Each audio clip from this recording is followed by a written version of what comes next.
ஒரு பசுமையான அழகான காட்டில் ஒரு பெரிய மரத்தில் சிட்டு என்ற ஒரு சின்ன குருவி தன் குட்டிகளோடு மகிழ்ச்சியாக வாழ்ந்து வந்தது.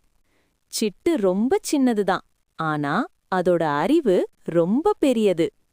அதே காட்டில் கடூரன் என்ற ஒரு பெரிய அரக்கன் வாழ்ந்து வந்தான்.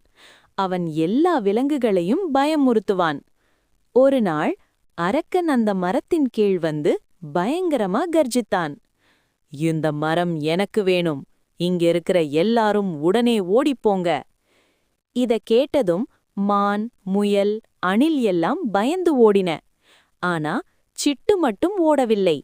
அது தைரியமாக அரக்கனை பார்த்தது. அரக்கன் சிரித்தான். "ஹஹஹா, இந்த சின்ன குருவி என்ன பண்ண போகுது?" சிட்டு அமைதியாக சொன்னது. "அரக்கனே, நீ பெரியவனா இருக்கலாம், ஆனா உனக்கு ஒரு சவால்." அரக்கன் ஆச்சரியப்பட்டான். "என்ன சவால்?" என்றான். சிட்டு சொன்னது, "இந்த மரத்தோட நிழலை ஒரே கையால பிடிச்சு காட்டு பார்ப்போம்." அரக்கன் ஓடினான், தாவினான், ஆனா நிழலை பிடிக்கவே முடியவில்லை.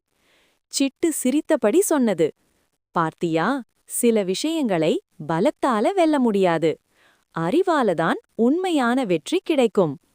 இதைக் கேட்ட அரக்கன் பயந்தான். "சரி சரி, நான் இங்கிருந்து போறேன்" என்று சொல்லி அவன் ஓடிவிட்டான். விலங்குகள் எல்லாம் திரும்பி வந்தன. சிட்டுவை பாராட்டினன. சிட்டு மென்மையாக சொன்னது, "நாம் சின்னவங்கன்னு நினைக்காதீங்க.